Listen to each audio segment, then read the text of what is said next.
La radio est une imagination. La vôtre. Bienvenue sur iRadio.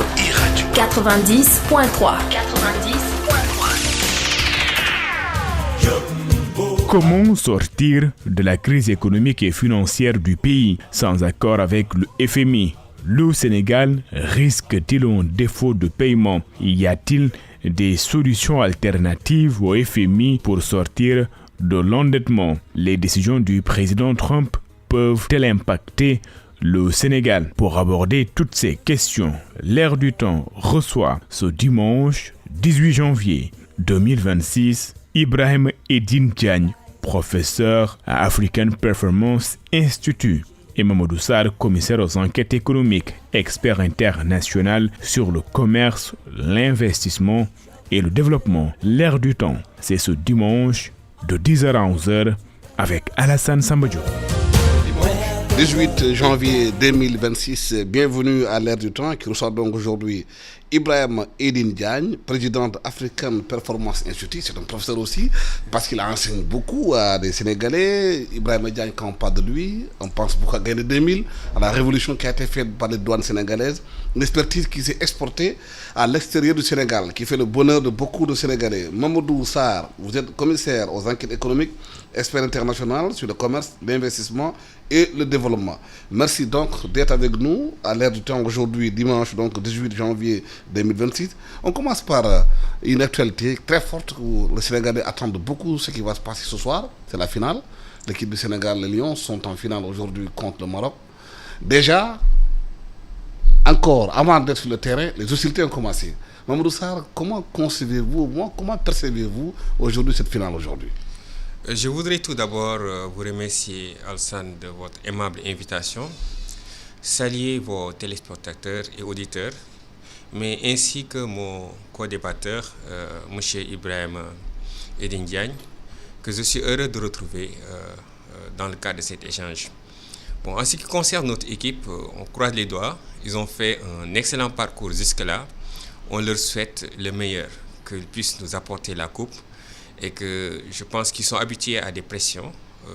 Notre match avec la République démocratique du Congo à Kinshasa a démontré que c'est une équipe très bien assise. Donc c'est une équipe qui est prête, qui est quand même très, très disciplinée et très collective. Donc on ne peut qu'augurer que de belles perspectives pour notre équipe. Donc on prie le Seigneur pour qu'il les accompagne dans cette mission combien importante pour tout le peuple sénégalais. Donc nous sommes derrière nos lions et voilà, Manko Woutindamli. Merci. Ibrahim Edine Diagne, cette pression déjà avant le match? Je pense d'ailleurs, tout d'abord, mes salutations, remerciements pour l'invitation, ainsi que mes amitiés à mon co-débatteur et à vos téléspectateurs. Je pense que c'est un match où le Sénégal n'est pas sous pression. En tout cas, moi, en tant que supporter, je ne suis pas sous pression, parce qu'on joue dans des conditions auxquelles nous sommes habitués et nous avons l'effectif et le système de jeu qui peut nous permettre d'être très optimistes. Donc, ce dont je suis quasi sûr, c'est qu'on aura droit à un très très très beau spectacle et si possible de le couronner par une coupe qui prendrait l'avion pour Dakar. La deuxième étoile peut-être donnera beaucoup plus de souffle aux Sénégalais. Nous allons parler de la crise économique dans laquelle nous sommes aujourd'hui. Si le Sénégal gagnait aujourd'hui, peut-être, du point de vue psychologique, le gouvernement aurait un peu d'air pour respirer. Comment sortir de la crise économique et financière du pays dans laquelle nous sommes aujourd'hui, où les difficultés sont là? Les hommes d'affaires de plus en plus partent dans la sous-région, en Guinée-Conakry, d'autres partent en Côte d'Ivoire, d'autres partent en Gambie même, au Mali. La situation est difficile. Comment s'en sortir? Merci Alsan. Nous abordons ce matin une question qui tient éveillé nos concitoyens. Comment redresser notre économie? Donc, vous parlez également de FMI, souvent qui est évoqué présenté comme le sauveur, une institution qui a une baguette magique qui peut nous sortir de cette crise. Mais toujours est-il que pour moi, ce n'est pas le cas.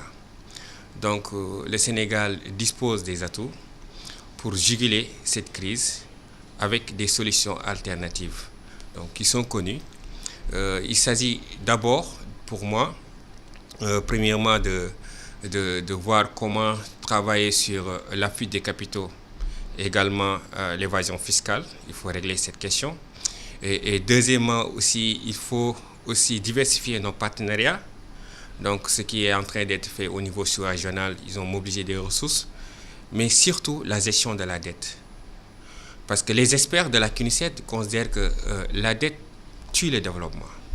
Parce que si la dette absorbe tout le budget de l'État, vous voyez, des ressources qui sont destinées à la santé, à l'éducation, vont être utilisées pour rembourser des intérêts.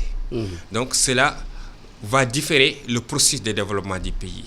Je pense que pour juguler cela, il faut des solutions courageuses, des attitudes politiques courageuses. Il faut que les autorités prennent en charge cela et passer par peut-être, je reviendrai sur les solutions. Donc, et pour vous dire que FMI est nécessaire, il faut continuer à négocier avec les FMI parce que c'est un médiateur, c'est une institution qui donne des garanties aux autres partenaires techniques qui voudraient investir au pays. Mais pour moi, ce n'est pas la seule solution. Parce que la crise dure depuis 2 ans. Malgré cela, ils parviennent à mobiliser des ressources au niveau sous-régional et surtout travailler sur les partenariats bilatéraux. L'FMI, c'est vrai, n'a pas encore signé de contrat avec le Sénégal. Mais le service de la dette pour le mois de mars, ce sont les chiffres qui ont été donnés. C'est 700 milliards de francs CFA qu'il faut mobiliser. Comment sortir de cette situation? C'est une situation complexe, mais en fait, ça résulte du fait que nous n'avons jamais pris en charge nous-mêmes les réformes nécessaires. Nous avons toujours attendu du FMI. Il ne faut pas perdre de vue que pendant une partie du magistrat du président Abdoulaye Wade, nous étions sans contrat avec le FMI. Et le président Wade avait eu la chance d'avoir beaucoup de dettes annulées parce qu'à l'époque, il y avait une initiative pour les pays pauvres très endettés. Et le Sénégal était PMA. D'ailleurs, je ne sais pas si le statut de PMA, on l'a définitivement quitté, ça a été annoncé. En 2007, la dette du Sénégal avait été effacée. Exactement. Avec le G8 à Gleneagles. Exactement. Avec le plaidoyer de Youssou Ndour, Bob Geldof et Bono. Exactement. Alors, ce concours de circonstances n'existe pas. Alors, nous sommes habitués toujours à être en négociation avec le FMI et à son cousin germain, la Banque mondiale, pour avoir des plans. C'est normal, quand vous avez un surendettement, vous devez avoir un plan pour sortir de cela. Et ces plans, nous ne les concevons pas, finalement, nous les vivons comme des contraintes. Moi, je pense que, bon, c'est trop tard, hein, on est déjà en plein dedans, mais le plan de réforme de l'économie sénégalaise, pour avoir des équilibres solides et permanents, nous n'avons jamais fait cet exercice. Et ce qui est plus déplorable, c'est que même les engagements que nous prenons avec le fonds, qui sont des engagements qui sont totalement pas favorables au développement, c'est des engagements pour maintenir une forme de dépendance. Ces engagements, nous les respectons pas intégralement et pourtant, nous arrivons à re-signer avec le fonds. Ce qui veut dire que tout doit venir de l'intérieur. Nous devons aujourd'hui nous dire quelles sont les réformes de court, moyen et très long terme que nous devons faire pour avoir une économie stable, moins dépendante et qui génère de la richesse pour toutes les populations. Mais le gouvernement a proposé de prendre redressement économique et social. Ça a été proposé certainement dans un contexte de précipitation puisque nous étions pris à la corde. Des fois, on pense que le citoyen est très attaché à ces questions d'endettement. C'est une question d'intellectuel. Hein?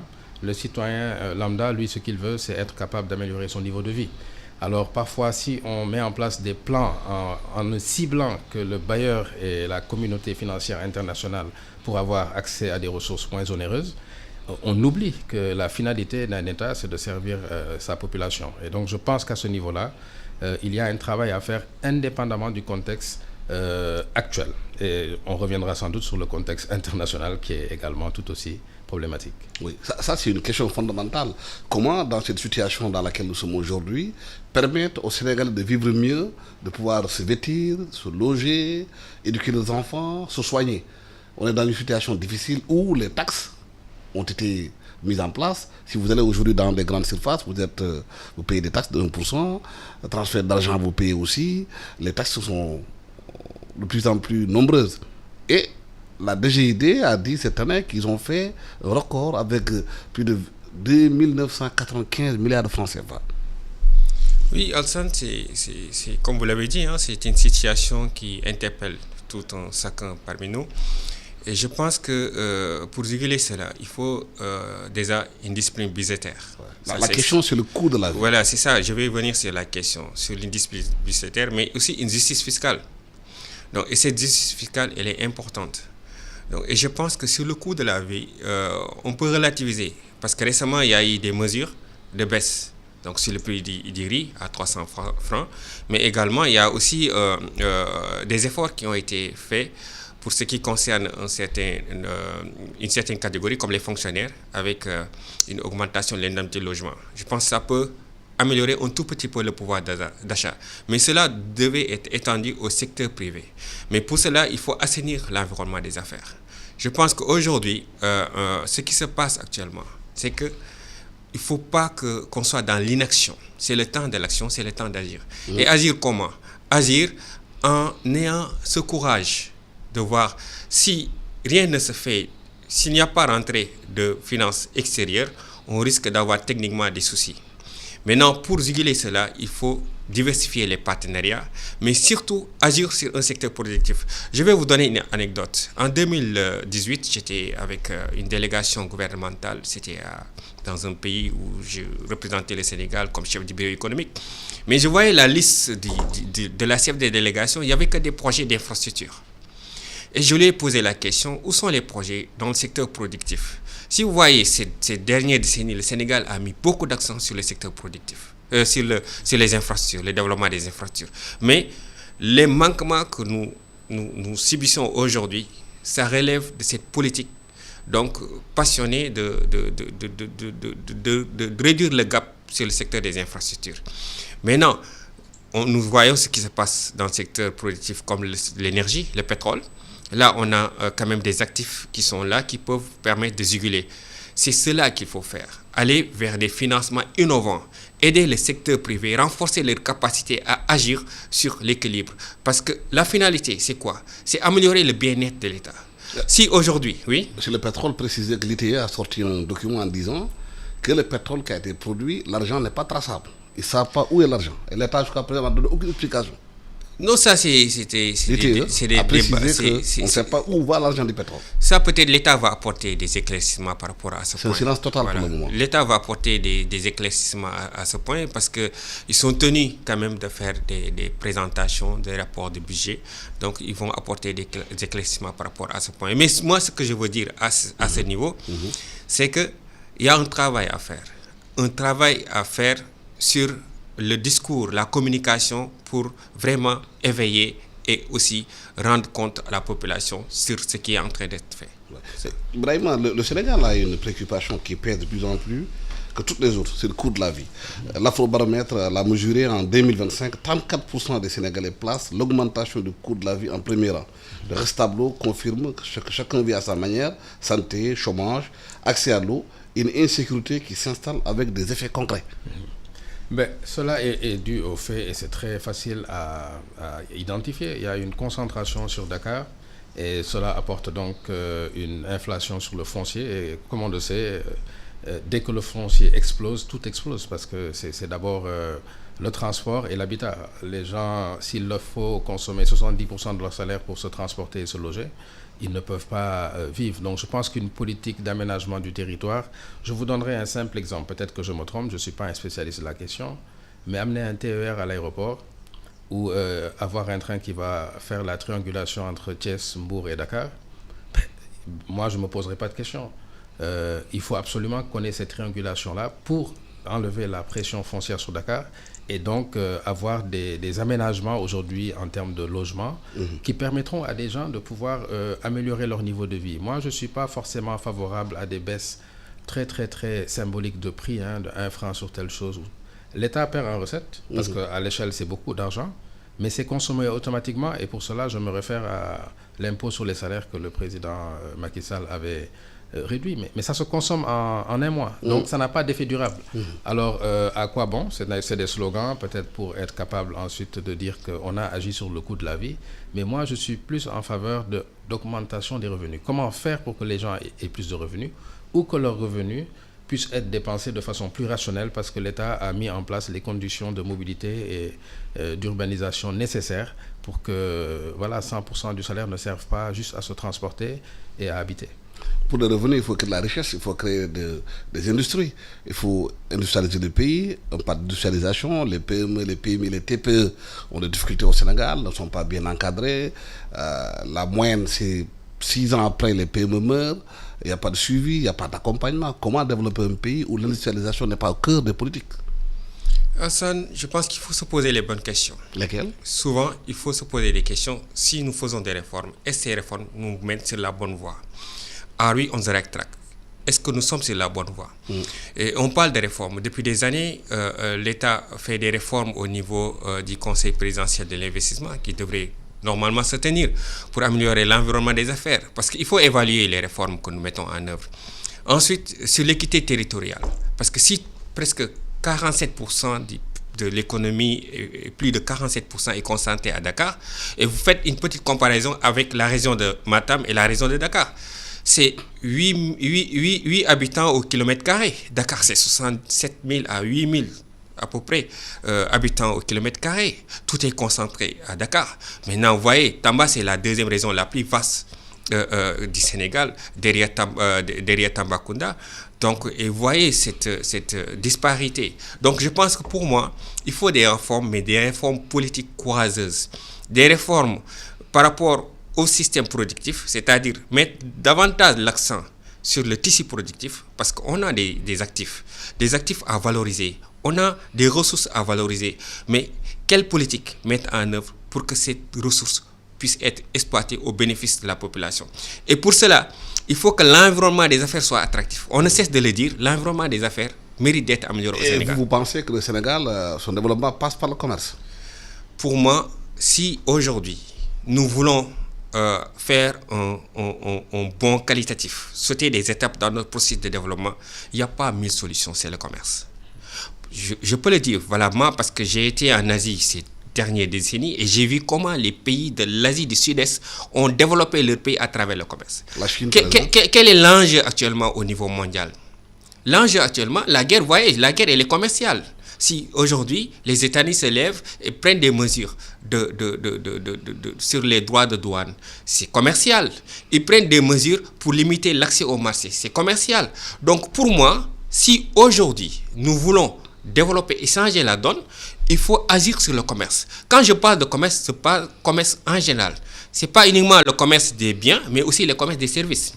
Il faut que la facilitation des échanges soit une réalité. Il faut également que nous agissions au niveau de la ZLECAf, de la zone de libre-échange continentale. Il faut que le Sénégal produise. Et pour produire, vous avez besoin de ressources humaines, vous avez besoin de capitaux.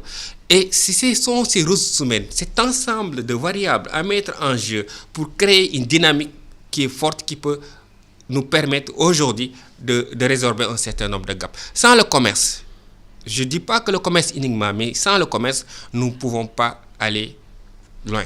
Donc, il faut agir sur le commerce. Et l'un des moyens, c'est la digitalisation. Vous connaissez bien, vous travaillez dans ce secteur.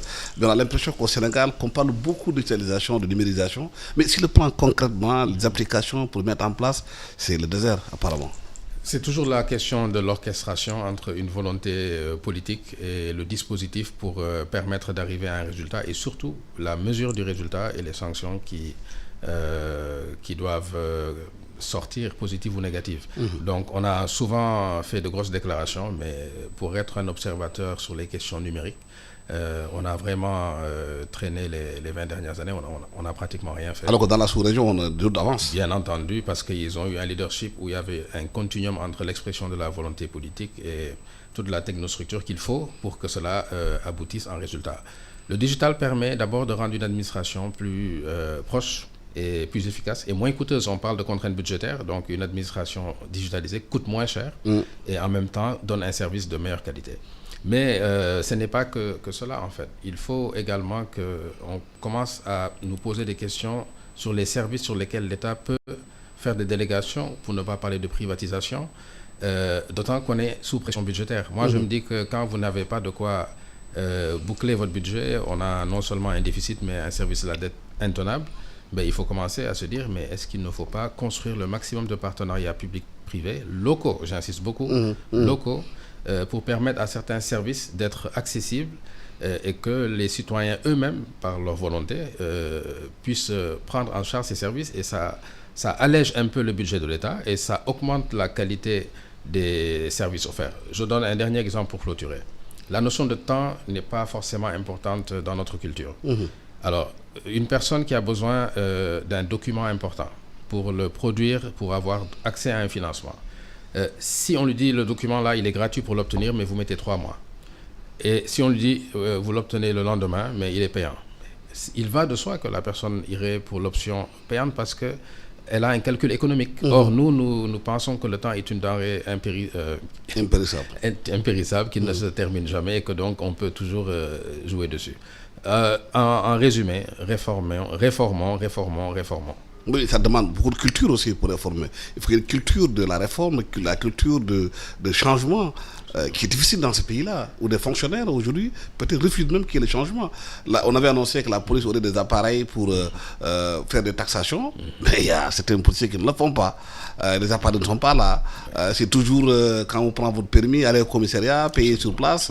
Et ça, comme vous l'avez dit, une perte de temps et une perte aussi de recettes pour l'État. Mais ça, c'est une tradition que nous devons absolument bannir. Je pense que vers la fin des années 90, il y avait une réflexion globale sur la compétitivité de l'économie sénégalaise. Tous les secteurs avaient été passés en revue par, à l'époque, ce qu'on appelait le groupe de réflexion sur la compétitivité et la croissance. Absolument. Et une fois que vous avez quelque chose qui est inclusif, vous avez les syndicats, vous avez le patronat, vous avez les universitaires, et sur tous les aspects, des réflexions très intenses ont été produites.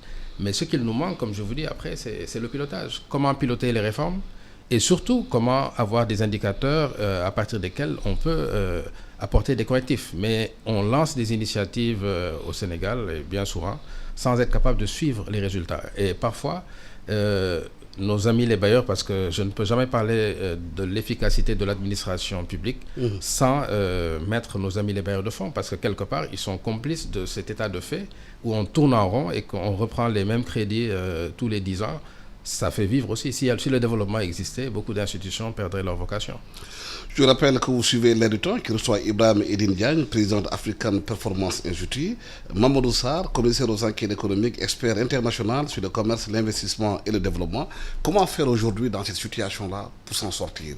Est-ce qu'on peut aujourd'hui développer le pays quand, comme il a dit, sans les FMI, sans la Banque mondiale, qui sont encore là, peut-être qu'ils sont complices de la situation dans laquelle nous vivons, ou aussi peut-être il y a des responsabilités de nos États, de problèmes de leader politique, de leadership, aussi de volonté politique pour faire avancer les choses.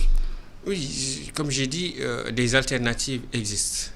Donc, FMI, si vous voyez cette dernière décennie ou ces dernières décennies, en termes de financement du développement du pays, donc peut-être ils ont contribué, mais la majeure partie vient de la coopération bilatérale. Donc, je pense qu'à ce niveau, il faut diversifier les partenariats. Il faut avoir le courage politique d'avoir des mécanismes innovants en termes de financement. Est-ce qu'on peut avoir des financements à l'extérieur sans avoir quelque part un accord avec les FMI? Est-ce que les autres pays ne vont pas subordonner, par exemple, ce prêt-là, leur prêt, par rapport en signature avec les FMI? Déjà, il y a un problème à résoudre. Cette question de la dette, c'est à résoudre. Donc, il faut aller vers la renégociation avec les partenaires stratégiques qui ont des intérêts dans notre pays. Je pense qu'il y a des pays... Mais le Premier ministre a dit qu'il n'y aura pas de soustration. Je parle de façon bilatérale. C'est-à-dire ça, je ne parle pas au niveau des FMI, mais l'État doit aller négocier. Je pense que la diplomatie économique doit être activée. À ce stade du processus, la diplomatie économique doit jouer un rôle crucial. Parce qu'il y a des pays avec lesquels nous avons des partenaires stratégiques globaux qui peuvent accompagner le Sénégal. Vous voyez, FMI, c'est un médiateur important. Mais FMI n'a pas de baguette magique pour solutionner des problèmes. Si on interroge l'histoire, il n'y a pas que le Sénégal qui est confronté à cette crise de la dette. Récemment, vous avez vu ce qui s'est passé avec l'Argentine, le pays de l'Islande. Maintenant, si on accepte de signer un accord qui va tendre vers l'austérité, donc l'État a deux choix. Soit on agit sur l'économie réelle, on développe notre pays, ou bien on va impacter sur la population, ce que vous dites là, qu'il y ait plus de taxes, suppression des subventions, donc faire une pression qui fait que les capitaux vont partir, les gens vont partir. Maintenant, l'État a un choix, c'est-à-dire le choix aujourd'hui, c'est déjà ce que j'ai dit, une discipline budgétaire. Travailler sur une justice fiscale, sur l'assiette fiscale, l'élargir, mais surtout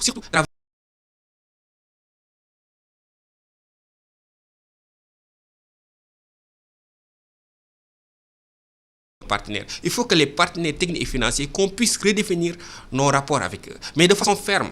C'est-à-dire aujourd'hui, pour moi, l'État doit réactiver la diplomatie économique dans le sens de revoir ses accords avec ses partenaires stratégiques. Donc, vous voyez les BRICS. Qu'est-ce que nous faisons pour renforcer la diplomatie économique avec les pays des BRICS? Qu'est-ce que nous faisons pour renforcer la diplomatie économique avec la France, avec les États-Unis et autres? Je pense que le levier actuel que nous avons, c'est-à-dire agir en interne, notre discipline budgétaire interne d'abord, mais également diversifier nos partenariats avec une diplomatie économique très active et très présente dans nos juridictions. C'est cela. Est-ce qu'on peut avoir un accord avec les pays bailleurs, autres pays, les pays arabes entre autres, où ces temps-ci le Sénégal voyage beaucoup au Koweït, au Qatar, aux Émirats arabes unis? Est-ce qu'on peut avoir des accords avec eux sans derrière avoir une entente avec le FMI? Oui, bien sûr. Le FMI, ce qu'il va vouloir, c'est qu'on lui présente un plan. J'utilise leur jargon, c'est à nous de faire le plan, mais en réalité, c'est eux qui vont faire le plan et nous allons le valider. Pour montrer que nous avons une capacité, donc que nos finances publiques sont viables. Par ailleurs, avoir d'autres engagements financiers avec d'autres partenaires. Le fonds nous laisse avec notre souveraineté. Aujourd'hui, pendant qu'on est en train de négocier avec le fonds, on peut négocier avec des partenaires, soit sur du prêt, mais surtout sur du partenariat public-privé également, pour pouvoir être en mesure d'avoir une perspective de la dette qui est beaucoup plus soutenable, sans pour autant être dans des difficultés. Les bailleurs de fonds, bon, le FMI a un rôle spécial. Il ne faut pas qu'on confond souvent. FMI, bon, il a été créé pour la stabilité monétaire internationale. La Banque mondiale a été créée pour la réduction, la reconstruction d'abord. Les gens oublient que le premier pays qui a reçu un financement de la Banque mondiale, c'est la France, après la guerre. Donc aujourd'hui, nous devons nous dire que notre politique de développement doit être conçue et les bailleurs de fonds doivent nous accompagner et non avoir vraiment le portefeuille de tous leurs projets et de nous inscrire. Moi, les rares expériences que j'ai eues avec les partenaires au développement, c'est que c'est leur vision des choses. Quand ils financent un projet, ils le financent avec leur vision. Sur les infrastructures, souvent, c'est assez simple. Mais dès qu'on est sur du soft, ils ont leurs idéologues, c'est des jeunes doctorants qui n'ont aucune réalité de ce qu'est un pays, ce qu'est la sociologie d'un pays, et qui vont nous faire des projets où les questions qui nous intéressent, ils diront que ça ne les intéresse pas. Et les questions qui les intéressent, nous, au lieu de leur dire que ça ne nous intéresse pas, on leur dira, bon d'accord, on se limite à ça. Et les projets finissent par ne pouvoir pas être délivrés parce que ce n'est pas cohérent. Je pense qu'aujourd'hui, si on devait compter le nombre de projets qui ont échoué, nos partenaires au développement seraient surpris. En dehors des infrastructures où c'est tangible, je pense que pour tout le reste, le taux d'échec des projets est tout à fait ahurissant. Est-ce que réellement, au niveau du soft power, comme vous l'avez dit, nous avons une politique claire qui nos plans, nous, clairement, qu'on expose, qu'on met sur la table? Est-ce qu'on ne va pas dans ces situations en train de négocier, d'être dans des positions de faiblesse? Parce que dans le soft power, dont vous l'avez dit, il y a aussi la communication. On a vu le déploiement aujourd'hui des médias étrangers au Sénégal. La RT, les Russes envahissent les rues de Dakar. Absolument. On a vu comment Al Jazeera s'installe, comment France 24 s'installe, RFI, Fulfulde, entre autres. Tout ça dans la politique soft power. Quel qu'on propose, nous, en contrepartie? C'est là où on a la plus grosse faiblesse et je pense que vous touchez du doigt la question essentielle. Aujourd'hui, notre capacité à négocier, elle est très faible. Parce que lorsqu'il y a des sujets d'une grande importance, on ne fait pas appel aux meilleures expertises du pays avant de nous engager. Et souvent même, on n'a même pas besoin d'être appuyé sur ces questions-là. Donc ça, c'est un vrai problème qui nous poursuit. Et le deuxième problème également, c'est que nous sommes en fait dans un monde qui se dit libéral, mais qui ne l'est réellement pas, parce que ce que nous vivons actuellement nous montre que nous avons une vulnérabilité supérieure qui vient du contexte international. Il n'y a plus de règles. Donc, nous ne pouvons pas, nous, aujourd'hui, nous baser. On parle du FMI. FMI, c'est, je pense, les États-Unis qui sont les actionnaires majoritaires. Mais ils peuvent décider, même si on fait tout ce qu'on veut, ils peuvent décider que dans le Sénégal, il ne faut rien donner. Ou qu'on n'ait pas du tout de plan, ils disent Sénégal, donnez tout. Ça veut dire qu'il n'y a plus de règles. Donc, si vous-même, vous ne savez pas qui vous êtes, ce que vous voulez et comment vous voulez y aller, vous êtes dans un monde qui ne va pas vous offrir beaucoup ça a déjà commencé avec la politique des visas, où les Américains imposent aujourd'hui de donner 8 millions de francs CFA de caution pour avoir un visa. Et Trump s'est réveillé, la loterie visa, il a supprimé pour les Sénégalais. C'est devenu très corsé maintenant. Et il peut la rétablir demain s'il passe une bonne nuit avec un bon café, tout comme il peut faire pire le lendemain. Donc on a une imprévisibilité. Et je pense que ça affecte plus d'ailleurs les Européens, parce que c'est eux qui sont un peu plus perdus dans ce qu'ils appelaient l'Alliance occidentale que nous. Nous n'avons jamais été dans ça. Nous avons toujours été ouverts sur les 3 continents. Donc nous devons être lucides, perspicaces et surtout très solidaires. Et je terminerai juste par le fédéralisme africain est devenu une nécessité sécuritaire existentielle. Oui, ça en 2000, je pense que Soumaïla Cissé, que j'ai piqué de son âme, avait réfléchi sur la question avec Lamine Loum. C'était à Lomé, au sommet de l'UEMOA, où on parle de fédéralisme en Afrique. Ils avaient parlé de 2020. Depuis lors, rien n'a encore bougé dans nos pays. Qu'est-ce qu'on doit faire justement par rapport à cette politique trumpienne, l'impact que ça a pour nos pays? Est-ce qu'on peut développer une intelligence stratégique pour éviter que ces impacts-là soient négatifs sur l'économie sénégalaise?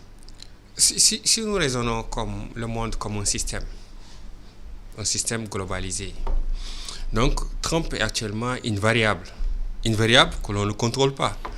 Donc vous voyez, ces mesures de restriction sur les visas, certainement ça va impacter sur les transferts de fonds. Ces mesures sur les restrictions douanières, certainement ça va impacter sur le commerce international. Ces mesures sur la guerre commerciale en général, ça va impacter les chaînes de valeur au niveau mondial. Et que nous, Sénégal, je peux dire qu'on participe pas grandement sur le commerce international, mais si je prends l'Afrique en général, dans la globalité, l'Afrique c'est à moins de 3-4% du commerce mondial. Donc si aujourd'hui il y a des restrictions au niveau mondial et que nous cherchons à se positionner sur les chaînes de valeur mondiales, ça pose problème. Donc je pense qu'aujourd'hui, cette question que vous soulevez concernant Trump, ça nous interpelle à plusieurs titres. Déjà, l'aide publique au développement va diminuer avec la suspension ou gel des budgets de l'USAID et d'autres agences des États-Unis qui interviennent dans le cadre de l'aide publique au développement, mais également l'AGOA, donc le American Growth Opportunity Act, qui était un accord préférentiel pour les pays en développement. Donc ces questions nous interpellent. Et nous interpellent dans la mesure où aujourd'hui, on doit repenser le modèle. Parce qu'il n'y a pas un modèle de développement fixe. S'il y a des variables que vous ne maîtrisez pas, il faut aller vers la souveraineté. C'est-à-dire travailler à ce qu'aujourd'hui, et je pense que on n'a pas tiré pleinement les enseignements de Covid. Covid nous a montré à un moment un choc exogène peut venir et perturber tout votre système. Mais vous dites que ces questions nous interpellent. Est-ce qu'en interne, on a des réponses à ces interpellations? Est-ce qu'on n'est pas en train d'être spectateurs, de subir ce qui se passe, en dénonçant ce qui se passe sur le plan international? Mais en interne, qu'est-ce qu'on fait? Aujourd'hui, on a deux volets. Oui. Il y a le volet conjoncturel, c'est-à-dire ces événements extérieurs, ces chocs exogènes qui viennent nous interpeller. Mais aussi, on a des préoccupations structurelles qui nous interpellent tout le temps. Maintenant, où agir? Il y a des choix à faire. Comme vous l'avez dit, il y a des choix de réformes à faire. Quelles réformes entreprendre? Si aujourd'hui, on passe notre temps à rechercher des financements pour régler ce problème de la dette, ça va être un cercle vicieux. Donc, on va faire abstraction aux investissements sur l'éducation, aux investissements sur la santé, aux investissements sur les infrastructures pour régler le problème vicieux. C'est pourquoi j'ai dit il faut aller vers cette négociation avec nos partenaires techniques et financiers qui sont nos créanciers, qui sont des créanciers vis-à-vis de l'État du Sénégal. Il faut aller négocier avec eux sur la table et parler avec eux avec fermeté, mais surtout faire des mécanismes innovants pour juguler ce problème. Et je pense qu'aujourd'hui, la variable Trump, la variable dette doit nous interpeller sur l'urgence de repenser le développement autrement, de faire de ce concept de souveraineté une réalité. Il faut agir rapidement, mais surtout agir avec nos expériences. Parce que vous ne pouvez pas faire, on ne peut pas continuer à régler les problèmes comme on le faisait avant. C'est-à-dire que le Sénégal dispose de ressources humaines capables aujourd'hui d'apporter une valeur ajoutée à trouver des solutions par rapport à la crise qui nous interpelle actuellement. Mais c'est ça le problème. On a les capacités, on a les ressources humaines, on a tout, mais on continue à subir. On n'est pas dans la prospective, on est en train de subir. À chaque fois que des décision est prise, nous la subissons, on en parle, on fait des séminaires à longueur de journée, dans les hôtels, on boit du café, après les réflexions sont mises dans les tiroirs, on attend encore de subir l'autre gifle, comme on dit. En fait, nous n'avons jamais eu une machine qui vous dit voilà ce qu'on doit faire. Est-ce que vous l'avez fait? Oui. Comment? Où sont les indicateurs? Quels sont les résultats? Ok, si c'est oui, on avance ou pas. D'ailleurs, il y a même à l'époque, si je reste dans l'économie numérique, où le taux de rotation du ministre était plus élevé que la capacité à produire quoi que ce soit. Et donc, cela nous interpelle sur le mode de gouvernance et doit nous questionner aussi sur la démocratie. Parce que la crise de la dette, est-ce que le peuple a choisi qu'on lui construise des stades à 1000 milliards, je ne sais pas, 100 milliards? Est-ce que le peuple a choisi qu'on lui fasse des trains à je ne sais pas combien? Le peuple ne doit pas être là juste tous les 5 ans pour mettre en place un régime. Il faut qu'il y ait une participation. Et cela d'ailleurs renforce le pouvoir d'un État, parce que quand l'État, sur des questions stratégiques, interpelle sa population, ce n'est pas un régime qui est ciblé. C'est la volonté de sa population. Mais est-ce qu'il n'y a pas une faiblesse citoyenne? Parce que le citoyen, il dit merci même quand on lui rend ses impôts à travers un hôpital ou une école. Il dit merci alors qu'il ne doit pas dire merci. C'est la moindre des choses. Et il doit avoir des exigences, mais il ne l'a pas. Donc on est passé d'un système colonial où justement on a la conception que toute l'action publique est destinée à donner satisfaction aux populations et donc les systèmes qui ont remplacé les systèmes des colonies sont restés dans le même registre. Moi je ne considère pas qu'une population doit remercier un homme politique lorsque celui-ci ne fait que prendre les impôts et les redistribuer. En fait, l'administration est remplacée par des colons à la peau noire. C'est ce qui s'est passé et je pense que c'était contre notre... à l'insu de notre plein gré, comme on dit, le colon n'est pas dépourvu de tout sens. Hein. Ils sont partis, mais ils ne sont jamais partis. Et ils nous ont laissés dans des conditions où nous ne pourrons jamais partir. Mais l'avantage que nous avons aujourd'hui, c'est qu'aujourd'hui, l'Europe, pour ne parler que d'elle, est perdue. Je pense qu'aujourd'hui, s'il y a une seule région du monde qui est perdue, c'est l'Europe, parce que l'alliance transatlantique... ils avaient vraiment pensé que c'était du béton et aujourd'hui ils se rendent compte que ce n'est pas du béton.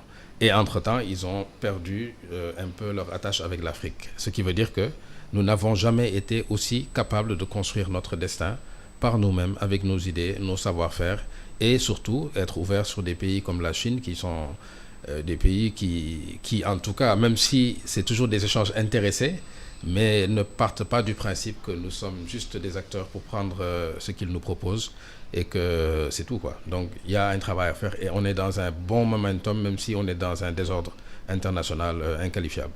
Bon momentum, mais les capacités et les ressources humaines qu'il faut à la place qu'il faut, on ne trouve pas dans nos pays. Il y a des choix qui sont faits sur des personnes, c'est des choix politiques, pas de compétences. Je voudrais juste revenir sur un point, c'est-à-dire ce bouleversement de l'ordre économique mondial. Oui. Parce qu'on parle depuis ce matin de crise. La crise en Chine, c'est deux choses. C'est une menace et une opportunité. Mais nous, comment transformer cette crise en opportunité? C'est justement la pertinence de votre question sur le choix des hommes. Donc, je pense que, regardez aujourd'hui, on va jouer la finale. On a une belle équipe. Et regardez l'ossature de l'équipe. C'est des personnes expérimentées avec des jeunes dynamiques et qui ont de la volonté, de hargne et de vaincre. Vous voyez, l'ossature, Kalidou Koulibaly, Sadio Mané, Gana Gueye, ils ont traversé toute une décennie avec des entraîneurs différents, mais c'est la même équipe. Donc l'expérience fait la différence. Je pense qu'aujourd'hui, le moment est opportun pour qu'on puisse, nous, Sénégalais et Africains, rebondir vers un nouvel État. Parce que ce monde qui est un peu désorienté, et par rapport à nos atouts, nos ressources humaines que vous dites que nous avons, il faut mettre les personnes qu'il faut à la place qu'il faut. Je pense que, j'ai dit tantôt, il faut passer par le commerce. Et ça, c'est extrêmement important. Il faut moderniser le commerce. Il y a un travail qui est en train d'être fait au niveau des ministères du commerce. Il faut les appuyer sur les agropoles, sur le développement industriel. Parce que le commerce, c'est la finalité. Regardez ce qui se passe au niveau de la campagne arachidière. Sans commercialisation, qu'est-ce que vous pouvez faire? La finalité de toute activité de production de biens ou de services, c'est la vente. Tout le monde dans ce pays fait du commerce. Que vous soyez de la banque, que vous êtes dans le secteur des services, votre finalité, c'est de vendre. Même l'État fait du commerce. Quand vous faites du tourisme, c'est du commerce. Donc, vous voyez, je pense qu'il y a des réformes à entreprendre sur beaucoup de secteurs. Sur le tourisme, c'est un secteur productif. Mais quels sont les investissements qui ont été faits pour renforcer les infrastructures touristiques? Je fais le tour du Sénégal. Mais je pense qu'il y a des efforts à faire sur l'équité territoriale.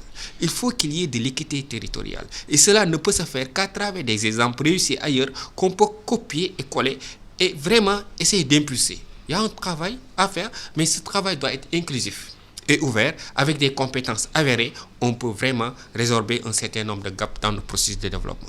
Il parle de travail inclusif, il parle de momento, et pourtant, comme vous l'avez dit, des compétences sénégalaises sont partout à travers le monde, à la Banque mondiale, dans l'international. On voit des Sénégalais qui brillent, mais que le pays est incapable de les prendre pour les mettre en service du pays. Certains même partent parce qu'ils sont ostracisés, ces jeux. C'est ça, parce que le problème, en fait, ce n'est pas d'avoir des compétences, et ce n'est même pas, j'allais dire, pour être un peu en nuance avec mon co-débatteur, les personnes qu'il faut à la place qu'il faut. C'est d'abord le système. Et si on n'a pas de système, quels que soient les talents qu'on mettra en place, c'est comme une équipe de football, je reprends la parabole, si l'entraîneur n'a aucun système de jeu, il a juste un joueur qu'il fait rentrer, et puis pendant qu'il joue le match, lui, il a son casque pour écouter sa musique, l'équipe ne fera rien. Ça demande de la vision. Exactement. Donc, il faut de la vision, de la prospective, une organisation, des mécanismes pour permettre de délivrer, en fait, de la richesse. Et je pense que c'est ça qui nous a presque toujours manqué. Moi, je considère qu'un État ou un gouvernement, il est là pour piloter une administration, et cette administration, elle est là pour rendre des services.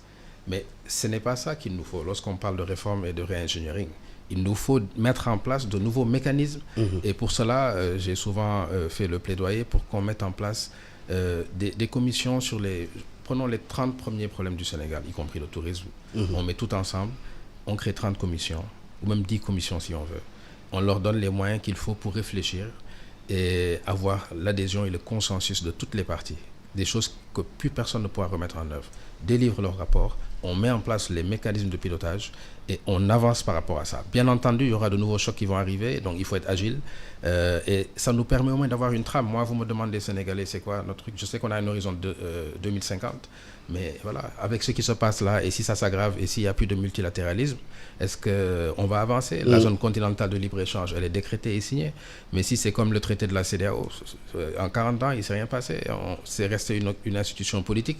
Et toute l'intégration économique qu'on devait avoir n'existe pas. Vous avez la frontière entre le Sénégal, le Mali, la Côte d'Ivoire, etc. Donc, pour ne pas tomber dans ce piège-là, il faut que nous nous réinventions. Et ce qui est dangereux, c'est que nous sommes dans un temps unique. Et je pense que, je vais utiliser des mots qui peuvent faire peur, mais aujourd'hui, l'impérialisme est de nouveau en place. Parce que ce qu'on entend du côté des États-Unis, c'est simplement ça. Je suis le plus fort et rien ne peut me résister. Alors, plus faible que l'Afrique, tu ne trouveras pas, parce qu'on a toujours été les meilleurs élèves du multilatéralisme. Et aujourd'hui que ce multilatéralisme-là, il est en train d'être chahuté, c'est le moment de prendre nos meilleures intelligences, de faire les meilleures réflexions et de parvenir enfin à une trajectoire où nous pouvons faire de chaque Africain une fierté et quelqu'un qui va vivre épanoui dans son continent, qui ne pensera même plus à traverser la Méditerranée ou tout le reste. Ça demande cela et c'est maintenant, c'est pas plus tard. Je ne sais pas si on y arrivera. En tout cas, j'ai plusieurs fois rêvé qu'on soit capable de le faire, mais nous-mêmes, nous nous neutralisons parce que nous entraînons des débats qui n'ont aucune valeur ajoutée et donc toutes nos énergies sont consommées par des choses qui ne nous apportent rien, si ce n'est que de nous maintenir dans la dépendance dans laquelle nous sommes depuis plus de 60 ans. Alors, vous parlez tantôt de système, si on regarde aujourd'hui comment les Chinois, quand ils viennent au Sénégal, comment ils s'installent, comment ils gèrent le commerce, comment ils sont dans les salons de massage, comment ils sont dans le commerce de détail, les Indiens, comment ils font, et même nos voisins guinéens, comment ils tiennent le petit commerce, mais ça montre que nous, on n'a pas de stratégie en fait. Oui, parce qu'on a des chômeurs et des étrangers peuvent travailler chez nous et réussir. Là, on prend des bateaux pour partir en Espagne. Et nous, voilà, nous on exporte. Les autres viennent s'installer pour gagner de l'argent. Mais ça, on peut dire que c'est toujours J'étais il n'y a pas longtemps aux États-Unis, mais je vous assure, vous voyez à New York, vous voyez des Blancs qui sont des homeless. Avant tous les homeless, c'était... Donc, je pense que dans chaque pays, celui qui est citoyen, ne se donne pas beaucoup de moyens pour exploser. Et celui qui est étranger, par contre, il se bat. Ouais, l'intelligence que les Chinois ont au Sénégal à s'installer, à gérer le petit commerce, nos parents guinéens à gérer le petit commerce, là où les Sénégalais partent à l'étranger et prennent des bateaux, c'est quand même, ça montre qu'en interne, il n'y a pas de stratégie, il n'y a pas d'éducation même dans les familles. Comment pousser les jeunes à des entrepreneurs? Oui, on a parlé tantôt des systèmes, mais pour moi, ce n'est pas un problème de système. C'est un problème de quoi? Parce que tout le temps, on attaque le système. Ce n'est pas le système. Pour moi, le problème, c'est un problème de leadership. Si la Chine est ce qu'elle est aujourd'hui, c'est à cause du leadership de Deng Xiaoping qui est venu avec ses 4 réformes. Donc les grandes modernisations, les 4 modernisations sur la culture, la défense, les systèmes d'information et la défense. Donc c'est à travers des leaderships que nous avons vu en Malaisie, que nous avons vu en Singapour, que nous avons vu dans tous ces pays aujourd'hui émergents, au Vietnam. Donc c'est un problème de leadership que nous avons. Parce que la vision, tout le temps nous définissons des visions. Dans tous les plans, il y a la vision qui est claire et nette, qui est lisible. Il y a aussi des axes qui sont clairs et nets. Mais il faut mettre l'accent sur le leadership. Maintenant, revenant à votre question, moi, à mon retour du Sénégal, j'étais un peu surpris de voir toutes les strates de commerce au niveau de la grande distribution. Il n'y a aucun Sénégalais à ce stade, à mon niveau d'information. Je vois des enseignes de compagnies étrangères. Mais je sais que dans certains pays, cela ne se fait pas. C'est-à-dire, si un étranger vient, il y a des règles qui existent à ce que vous travaillez en joint venture. Comme dans le secteur de la pêche, vous ne pouvez pas trouver un pavillon étranger placé dans les eaux du Sénégal. Comme au Maroc, par exemple. Donc, voilà, comme au Maroc. Donc, si vous voulez investir au Sénégal, dans les secteurs comme la grande distribution, vous allez en joint venture avec des entreprises sénégalaises. Dans le micro-détail également, il faut inciter les Sénégalais à travailler. Moi, ce que j'ai vu à Shanghai, à Huangpu, j'ai amené des acteurs politiques là-bas, pour leur montrer comment la Chine fait pour développer l'entrepreneuriat. Ils ont des incubateurs, plus de 75 000 jeunes qu'ils encadrent. Donc ensuite, ils les font sortir sous forme de start-up, donc des entreprises qui sont naissantes, mais qui sont bien encadrées avec des financements, mais surtout conseils. Parce que comme vous l'avez, mon co-débatteur l'a dit, combien d'entreprises et start-up sont mornées? Donc ils naissent, mais au bout de quelques années, on ne les voit plus. Et ce phénomène risque aussi de revenir si on n'y prête pas garde. Regardez l'engouement au niveau des startups dans le secteur des services, comme le secteur numérique. Il y en a énormément. Mais ce boom-là, vous allez vers les années 90 au Sénégal, avec le Sénégal Télécom Plus, avec Métis Sakana et autres. Où sont ces entreprises? Est-ce qu'il y a une évaluation de cette perte de start-up au Sénégal? Les cybercafés, les télécentres. Le Sénégal a toujours eu des start-up, mais il y a tout le temps des start-up qui disparaissent. Il n'y a pas une progressivité dans l'encadrement de l'entrepreneuriat des jeunes. Il faut réfléchir à ce niveau. Je pense qu'actuellement, au Sénégal, c'est une chance que nous avons si nous mettons l'accent sur nos compétences. Et cette chance-là, elle existe et elle est réelle. Il suffit juste de l'impulser, il suffit juste de l'activer pour régler un certain nombre de problèmes. Il parle donc de leadership qui se pose pour conduire tous ces changements qu'on veut dans ce pays. Alors, le leadership, c'est à plusieurs échelles. Je conviens avec lui que lorsqu'on parle de stratégie, c'est forcément accompagné d'un leadership. Ça, c'est le leadership, donc on va dire, à l'étage suprême d'une organisation capable d'entraîner. Donc, un leadership, ça n'impose pas, ça entraîne. Ça veut dire qu'il y a une logique de communication et il y a une capacité également à faire en sorte que les gens puissent avoir ce rêve. Mais malheureusement, le leadership n'est pas suffisant. C'est une condition nécessaire, mais pas suffisante, parce qu'il faut des outils. Il faut être capable de mesurer ce qu'on veut faire, déjà de nous rendre compte si c'est pertinent ou pas, de le mesurer et de pouvoir faire les ajustements, parce que nous sommes dans un univers où les choses bougent. Donc la notion de système pour moi est fondamentale, parce que c'est le système en fait qui rend impossible la médiocrité. Parce que vous savez, aujourd'hui, la médiocrité, c'est quelque chose qui n'est pas réprimé, qui n'est pas condamnable. Il n'y a pas d'évaluation. Voilà, les gens ne sont pas évalués. On peut vous confier une entreprise de 1000 salariés, vous rendez une entreprise avec 100 salariés et puis vous continuez votre vie, il ne se passe rien. Donc ça veut dire que la médiocrité, c'est celle-là qu'il faut éradiquer. Sur ça, on est d'accord. Mais après, dire que c'est les super cracks qui peuvent régler les problèmes, Moi, je pense que c'est des gens moyens et normaux qui règlent les grands problèmes. Parce que justement, quand on est moyen et normal, on est réaliste et on accepte quand on ne comprend pas, qu'on n'a pas compris, qu'on peut mieux faire, qu'il faut mieux faire. Cela dit, ce n'est pas contradictoire avec ce que mon collègue dit, mais tout miser sur le leadership et ne pas donner de l'importance au système, ça peut également être vicieux. Il y a une question centrale qu'on ne pourra pas aborder aujourd'hui, c'est celle de la corruption. Oui. Qui gangrène nos administrations, gangrène nos pays, où les gens, c'est des politiciens, ils s'enrichissent sur la bête. Je l'ai dit tantôt, il faut une justice fiscale. Il faut aussi lutter contre la fuite des capitaux, mais surtout aussi la fraude fiscale. Et à ce niveau, il faut renforcer les capacités des agences de contrôle.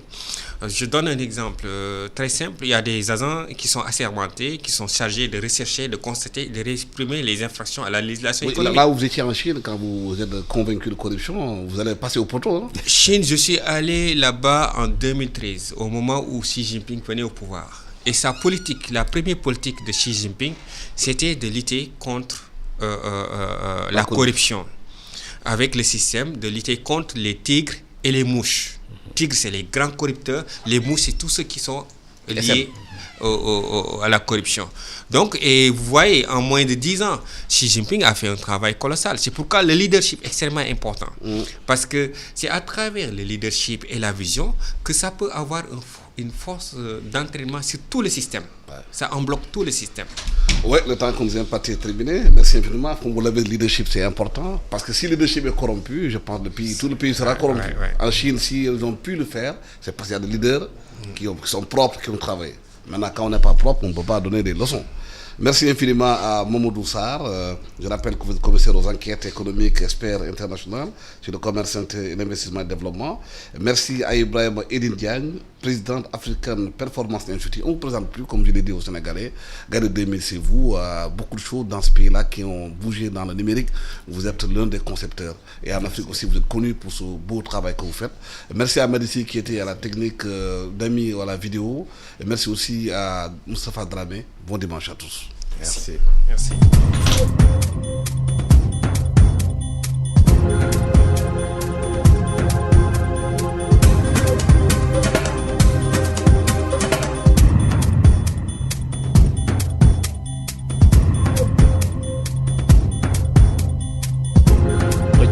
la di ñuy topp di jàppale ni 11h di fi kortoog benn sënkëm la ëpp jukki pour xibaar ñu daal di koy do rek li nga xamante ni moo di final bi kan bi diggante Sénégal ak Maroc juróom-ñeenti wala bokk juróom-ñaari waxtu ci ngoon ñi mën ko teewlu ci Rabat lay daal di amee mu nekk jongante bu am solo ku ci nekk jamono ji di wët sa ñaareelu ngàññaay ci Coupe d'Afrique bi Sénégal